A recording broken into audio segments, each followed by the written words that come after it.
വരവീണ മൃദുപാണി എന്നുള്ള മോഹനരാഗത്തിലുള്ള ഗീതത്തിൻ്റെ അവസാന ഭാഗം സരസീഹാസന ജനനി ജയ ജയ ജയ വാണി എന്നുള്ള വാക്കുകളാണ്. സരി ഗാ ഗ ഗരി പഗരി സരി സഗരിസ റിദ സാസ.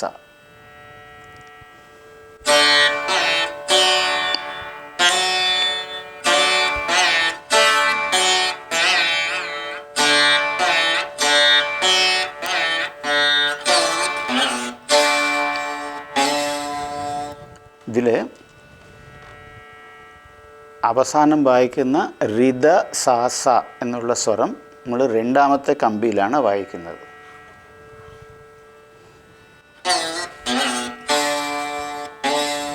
റിദ സ. ഒന്നുകൂടി പറയാം.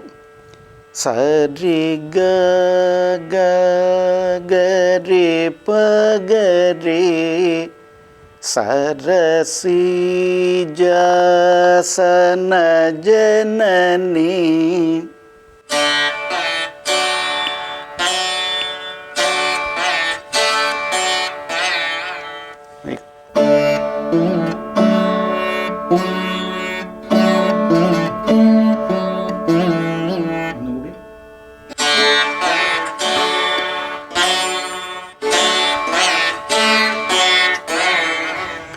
സരി സഗരി സരിദ സാസ.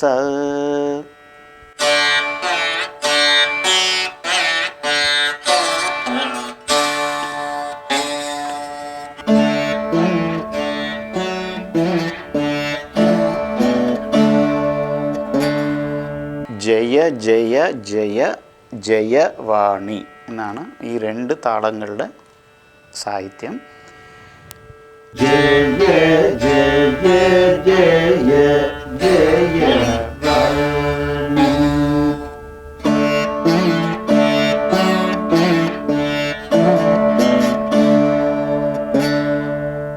സരസീജാസന ജനനി ജയ ജയ ജയവാണി.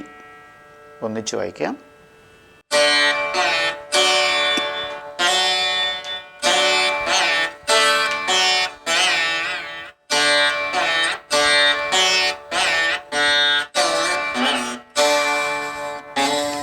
വായിച്ചു നോക്കൂ.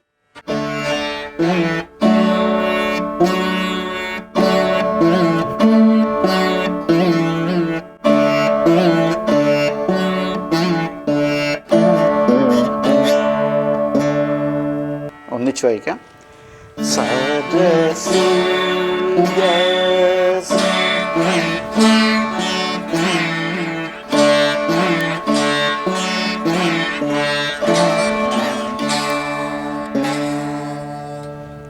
ഇതോടെ ഈ ഗീതം കഴിഞ്ഞു. മോഹനരാഗത്തിൽ രൂപകതാളത്തിൽ സരസ്വതി ദേവിനെ കുറിച്ചുള്ള ഗീതമാണ്.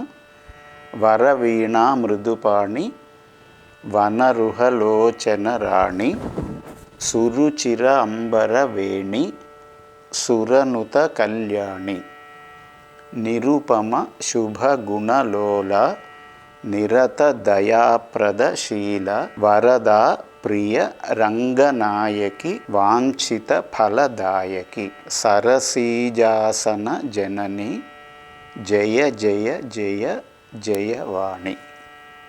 ഈ ഗീതം മുഴുവനും വായിച്ചു നോക്കാം.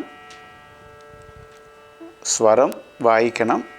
വായിക്കുമ്പോൾ അതിൻ്റെ സാഹിത്യം മനസ്സിൽ വെച്ചിട്ട് ഏത് സ്വരം മീട്ടണം ഏത് സ്വരം മീട്ടരുത് എന്നുള്ളത് തിരിച്ചറിഞ്ഞ് മാറി മാറി മീട്ടുക. 2ഉം 4ഉം താളം ഇടുക. സാഹിത്യം മനസ്സിൽ വെച്ച് ഭക്തിയോടെ വായിക്കുക. ആദ്യം ആരോഹണം അവരോഹണം വായിക്കാം. അത് കഴിഞ്ഞിട്ട് ഗീതം വായിക്കാം.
ഇതാണ് മോഹനരാഗത്തിൽ എല്ലാ സംഗീത വിദ്യാർത്ഥികളും പഠിക്കുന്ന ഒരു പ്രശസ്തമായിട്ടുള്ള ഗീതം, വരവീണ മൃദുപാണി.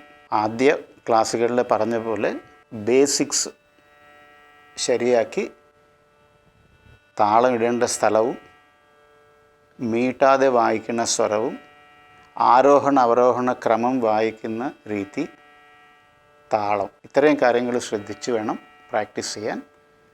ശരിക്കും ഈ ഗീതങ്ങളെല്ലാം രണ്ടാം കാലം കൂടി വായിക്കേണ്ടതാണ്. അത് നമുക്ക് ഇനി വരുന്ന ക്ലാസ്സുകളിൽ രണ്ടാം കാലം കൂടി താളം ഇട്ട് വായിച്ച് നോക്കാം.